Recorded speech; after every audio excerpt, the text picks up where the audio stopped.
اگر میری زوجہ گھر کام کرتی ہے، یہ بھی ضمناً آپ کو بتا دوں، بہنیں تو بڑی خوش ہوں گی، چھلانگیں لگائیں گی، عورت پر گھر کا کام کرنا واجب نہیں ہوتا، قضان، آپ اس پہ سختی نہیں کر سکتے، بلکہ اگر بچی ایسے گھر سے آئی ہے جہاں وہ پکا ہوا کھانا کھاتی تھی، خانسامہ وغیرہ تھا، اور اسے پکانا نہیں آتا، تو آپ کو پتا ہے شرعی مسئلہ کہ شوہر پہ اس کو پکا ہوا کھانا دینا واجب ہے، پکا ہوا کھانا۔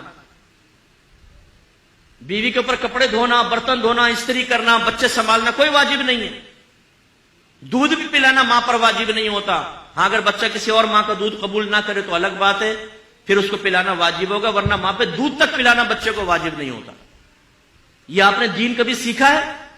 بیچاری ساری بہنیں ہماری چولہے کے سامنے کھڑی ہو کر 4-4 5-5 گھنٹے میں ڈشیں تیار کرتی ہیں، اور جب کھانا آپ کے سامنے لے کر آتے ہیں تو آپ لات مار کے کھانا پھینک دیتے ہیں، یہ بنا کے لائیے، نمک تیز ہے، بوٹی گلی نہیں، مرچیں تیز ہو گئی، کہاں ہے آج کل تیرا ذہن؟ انہیں بتاؤ کہاں ہے، پوری رپورٹ دو سارے دن کی، کہاں ہے ان کا ذہن؟ تمہیں استری شدہ کپڑے مل رہے، تمہارے بچے وہ سنبھال رہی ہے، تمہارے ہاتھ پاؤں تک وہ دبا رہی ہے، جب تم فریاد کرتے ہو اور فرمائش کرتے ہو چائے بن کر تمہارے سامنے آ جاتی ہے، وہ نوکر نہیں ہے ہماری، وہ اگر یہ کام کرتی ہے تو اس کا احسان ہے۔ ہم نے جب شریعت کو سیکھا تو ہم نے اپنے گھر میں یہ چیز واضح کر دی۔ میری ماشاءاللہ زوجہ بھی عالمہ ہے، اور پوری دنیا میں بہت سارے ممالک سے لوگ ان سے پڑھ رہے ہیں، سارے بچے میرے عالم مفتی بن رہے ہیں، بچی بھی میری وہ عالمہ بن رہی ہے، ہم نے تو گھر میں ایسا ماحول بنا دیا۔ لیکن اب آپ کہیں گے مفتی صاحب جب ہم بیوی کو کہہ دیں گے تجھ پہ واجب نہیں، وہ کہاں کام کرے گی؟ کرے گی۔ انہیں یاد دلائیں کہ بی بی فاطمہ رضی اللہ تعالیٰ عنہ پر بھی واجب نہیں تھا، لیکن گھر کا سارا کام خود ہی کرتی تھی وہ۔ لیکن اب میں جو آپ کو سمجھانا چاہ رہا ہوں، اگر ایک بیوی پہ کوئی چیز واجب نہیں تھی، اس میں کوتاہی ہوئی، کیا آپ کے لیے جائز ہے کہ آپ اس کے منہ پہ تھپڑ مارے، اسے ماں بہن کی گالیاں بکے کہ آپ کے کپڑے پہ استری کیوں نہیں کی؟ اگر وہ چائے بنانا بھول گئی تو کیا آپ کے لیے جائز تھا اس کو لات مارنا؟ اگر ہے تو لائیے شریعت کی دلیل پیش کریں، ورنہ میدان محشر میں گرفت کے لیے تیار رہیں۔ اللہ تعالیٰ نے ایک آزاد مخلوق کو آپ کے تابع کیا ہے، وہ غلام کنیز نہیں تھی، آزاد مخلوق کو آپ کے تابع کیا ہے۔ اس کا کیا مطلب ہے؟ وہ آپ کی کوئی غلام کنیز تو نہیں بن گئی کہ آپ جس طرح چاہیں اس کے ساتھ رویہ اختیار کریں۔ میدان محشر میں حساب کتاب ہوگا۔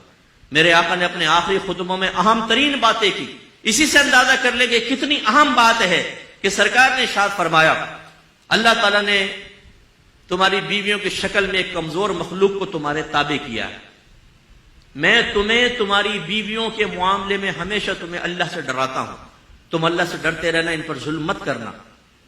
حضرت عمر فاروق رضی اللہ تعالیٰ نے کہا سرکار کی بارگاہ میں حاضر ہو، یا رسول اللہ جب تک ہم مکے میں تھے ہماری عورتیں ہمارے سامنے بولنے کی ہمت نہیں کرتی تھیں، لیکن جب ہم مدینے میں آئے تو یہاں انصار صحابہ جو مدنی تھے ان کی ازواج ان کو جواب دیتی ہیں، یعنی کوئی ہے بات تو کوئی بدتمیزی نہیں، دائرہ ادب میں رہ کر۔ تو کل میری زوجہ نے بھی مجھے جواب دیا، سرکار مسکرا دیے، اور آپ نے شاید فرمایا کہ عمر عورتیں ٹیڑھی پسلی سے پیدا کی گئی ہیں، اگر ان کو سیدھا کرنے کی کوشش کرو گے تو یہ ٹوٹ جائیں گی، ان کو ایسے استعمال کرو۔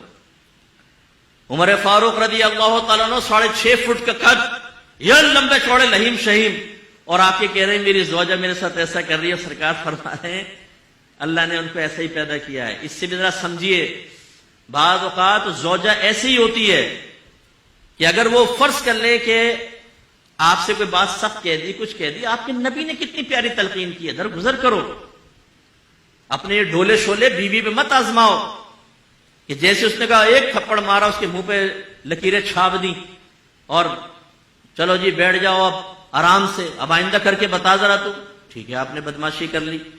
لیکن یہ تو ایک فطری تقاضا ہوتا ہے، بعض اوقات انسان کی زبان سے کچھ نکل جاتا ہے۔ آپ کی بہن بھی اگر اپنے بہنوئی کے ساتھ کرے گی، فرض کر لیں، تو کیا آپ بہن کو گھر میں بلا کے تماچا اس کو بھی کھینچ کے ماریں گے کہ تو نے کیسے اپنے شوہر کے ساتھ کی؟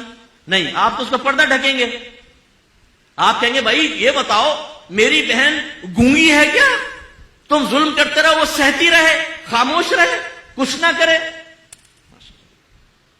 قربان جائیں آپ کے اوپر، بہن آئی تو کچھ نہ بولے، بیوی آئی تو منہ سیدھو اس کا۔ بالکل ہمارے گھروں میں یہ جو غلط چیزیں چل رہی ہیں، حد اعتدال سے آگے نکل جانا، اس کی طرف فکر کرنی چاہیے۔ لیکن میں نے کہیں غلط اس کو رخ نہ لے جائیں تو میں ایک آپ کو سنا دیتا ہوں ایک بات بھی۔ ایک بھائی نے کہا کہ یار میری بیوی کام ہی نہیں کر رہی گھر کا. جب اس کو کہا کہ کام کرو تو اس نے سنا دیے 2-4 کلپ کہ ہم پہ تو واجب ہی نہیں ہے گھر کا کام کرنا. تو پھر اس کو یہ ترکیب بتائے گی کہ تم ایسا کرو کہ اپنی زوجہ سے کہو کہ ٹھیک ہے تم پہ واجب نہیں، بالکل نہ کرو، لیکن شریعت نے مجھے دوسری شادی کرنے کی اجازت دی ہے اور دوسری بیوی میں اسی شرط پہ لے کر آؤں گا کہ گھر کی کام کرے گی، تم بالکل نہ کرو. پتہ چلا کہ بیوی نے کہا نہیں میں کرنے کے لیے تیار ہوں، تم یہ قدم نہ اٹھاؤ. تو یہ بہنوں کو بھی چاہیے دیانتاً گھر کا کام کرے. لیکن میں جو آپ کو سمجھانا چاہ رہا ہوں، اب یہ دیکھیں، میری والدہ ابھی فوت ہوئی ہیں، والد بھی تھے، والدہ. ہم نے زوجہ کو صاف بتا دیا تھا کہ آپ پر ہمارے ماں باپ کی خدمت کرنا واجب نہیں ہے، لیکن ماں باپ سمجھ کے کریں گی تو آپ ہمارا دل جیتیں گی، ہماری دل جوئی ہوگی، خوشی ہوگی. نہیں کریں گی ہمیں کوئی شکوہ نہیں ہوگا آپ سے. یہ کلیئرلی ہمیں میسج دینا لازم ہے تاکہ ہمارے بچے بھی اس کو سیکھیں اور سمجھیں. تو آج اگر ہماری زوجہ گھر میں کوئی کام کرتی ہیں، زیادہ کام کرتی ہے، ہم دسترخوان پہ بیٹھے ہوتے ہیں، بچوں سے کہتے ہیں اپنی والدہ کا شکریہ ادا کرو کہ انہوں نے 4 گھنٹے چولہے کے سامنے کھڑے ہو کر تمہارے لیے کھانا بنایا، تمہارے کپڑے دھوئے ہیں، ہر چیز پہ شکریہ ادا کرتے ہیں، اس کی عادت بناتے ہیں تاکہ قدر و قیمت رہے. تو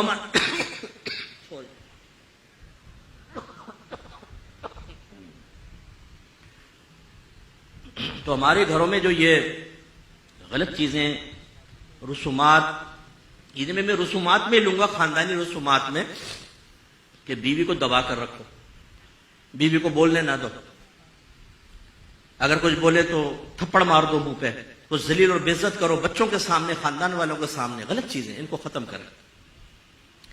اسی طریقے سے میری بہنوں سے میری گزارش کہ اللہ تعالیٰ نے شوہر کا بہت حق رکھا ہے. بعض بچیاں ایک ایسے گھر سے تعلق رکھتی ہیں جس میں وہ دیکھتی ہیں کہ ہر دفعہ امی ابو کو دبا لیتی ہیں، اور ابا جان جو ہیں وہ عزت بچاؤ مہم پر ساری زندگی چلتے رہے. عزت بچاؤ مہم، عزت بچاؤ مہم. وہ بیچارے بدتمیزی کر رہے ہیں، بیویوں کہتے ہیں چھوڑو یار، خاموشی سے نکل گئے. وہ بیٹی جب یہ کرتی ہے آبزرو، تو اس کا ذہن بن جاتا ہے کہ مجھے بھی ایسا کرنا ہے. نتیجہ نکلتا ہے جب وہ دوسرے گھر میں جاتی ہے تو تربیتیں کامل نہ ہونے کی بنا پہ اس گھر کو جہنم بنا دیتی ہے بسا اوقات. یہ یاد رکھیں، ہمارے گھر کو بچیاں ایسی سن رہی ہیں، نبی کریم صلی اللہ علیہ وسلم نے شوہر کا بڑا حق بیان فرمایا. ایک بچی شادی نہیں کر رہی تھی، اس کے گھر والے اسے نبی کریم صلی اللہ علیہ وسلم کے پاس لائے. یا رسول اللہ یہ شادی نہیں کرتی. سرکار نے فرمایا تم کیوں شادی نہیں کرتی؟ اس نے سرکار کی زبان اقدس سے ہی نکلوانا چاہا، وہ جانتی ہوگی. تو اس نے کہا رسول اللہ آپ بتائیں کہ شوہر کا بیوی پر کیا حق ہے؟ تو رحمت کونین صلی اللہ علیہ وسلم نے ارشاد فرمایا کہ شوہر کا بیوی پر یہ حق ہے کہ اگر اس کا پورا جسم خون اور پیپ سے بھرا ہو اور عورت اپنی زبان سے چاٹ کر اس کے بدن کو صاف کر دے تب بھی اس کا حق ادا نہیں کر سکتی. مراد کیا ہے؟ یہ معاذ اللہ یہ نہیں کہ کوئی حقیقت ایسا، مراد کیا؟ یہ قابل نفرت کام ہے. یعنی عورت شوہر کا حق اسی وقت ادا کر سکتی ہے جب اس کی طرف سے آنے والی تلخیوں، کمیوں کے اوپر صبر کرے اور اللہ کی رضا کے لیے اس کا گزارا ساتھ دیتی رہے. اتنا حق رکھا ہے. اور ایک روایت میں فرمایا کہ اگر میں مخلوق کو سجدہ کرنے کا حکم دیتا تو بیویوں کو حکم دیتا کہ اپنے شوہروں کو سجدہ کریں، لیکن سجدہ تو صرف اللہ کے لیے ہی جائز ہے. اس سے ہماری وہ بہنیں ذرا درس حاصل کریں جو شوہر کو آنکھوں میں آنکھیں ڈال کے گفتگو کرتی ہیں. بعض اوقات تو گریبان پکڑ لیتی ہیں، ماں بہن کی گالیاں بکتی ہیں. ہمارے پاس تو کیسز آتے رہتے ہیں اس طرح کے بے شمار. وہ ایک بہن نے روتے ہوئے کہا مفتی صاحب میرے شوہر نے مجھے مارا پیٹا، گالیاں بکیں. تو میں چونکہ تجربہ کار ہوں ان چیزوں کا، تھوڑا سا تجربہ کار سے مراد لوگوں کے مسائل سننے کے اعتبار سے، یہ نہیں کہ گھر میں کوئی تجربے کر رہا ہوں. تو میں نے ان خاتون سے کہا کہ آپ پہلے تو رونا بند کریں، پھر مجھے سچ سچ بتائیے گا آپ نے کیا کیا تھا. کہنے کہ میں نے بھی گریبان پکڑ کے کھینچا تھا اور گالیاں کڈی سی. لو جی بھیا آپ نے کیا کیا؟ یہ تو یہ ہمارے یہاں چل رہا ہے. ایک مخصوص کمیونٹی ہے ہمارے ملک میں، اس سے تعلق رکھنے والی ایک بچی تھی. اس نے اپنا بتایا کہ میں نے شوہر کو زمین پہ پٹک دیا اور چھری اس کی گردن پہ رکھ دی اور میں نے کہا دے 3 طلاق. اس نے 3 طلاقیں دے دی. مفتی صاحب ہو گئی 3 طلاقیں. اب بھولے پن کی انتہا دیکھیں آپ، اور اس کی شیرنی کی بہادری دیکھیں آپ. اب یہ لڑکی کیسے ایسے بہادر بن گئی؟ اپنی ماں کو دیکھا ہوگا، اپنی خالہ کو دیکھا ہوگا کہ ہر ایک نے لمبے ناخن رکھ کے منہ کے شوہر کے منہوں کو چھیلا ہے اور کچلا ہے، تو وہ بھی اس میں پڑ گئی. تو اس کا مطلب یہ ہوا کہ ڈس بیلنسی جو ہے وہ جانبین سے ہے اور بڑوں کی طرف سے بھی ہے، اور ان سب کا نتیجہ اور معال وہی ہوگا جو میں نے ابتدا کی، علم دین سے دوری، شریعت سے دوری۔ ہمیں پتہ ہی نہیں کیا کرنا ہے، کیا نہیں کرنا، کیسے کرنا ہے، کیسے نہیں کرنا۔ اپنی عقل، اپنے خاندان، اپنے دوستوں یا سہیلیوں یا بڑوں کے مشوروں سے جب آپ گھر چلائیں گے تو ہزارہ چیزیں شریعت کے خلاف ہوں گی اور ان کی بے برکتی آپ کے سامنے آئے گی۔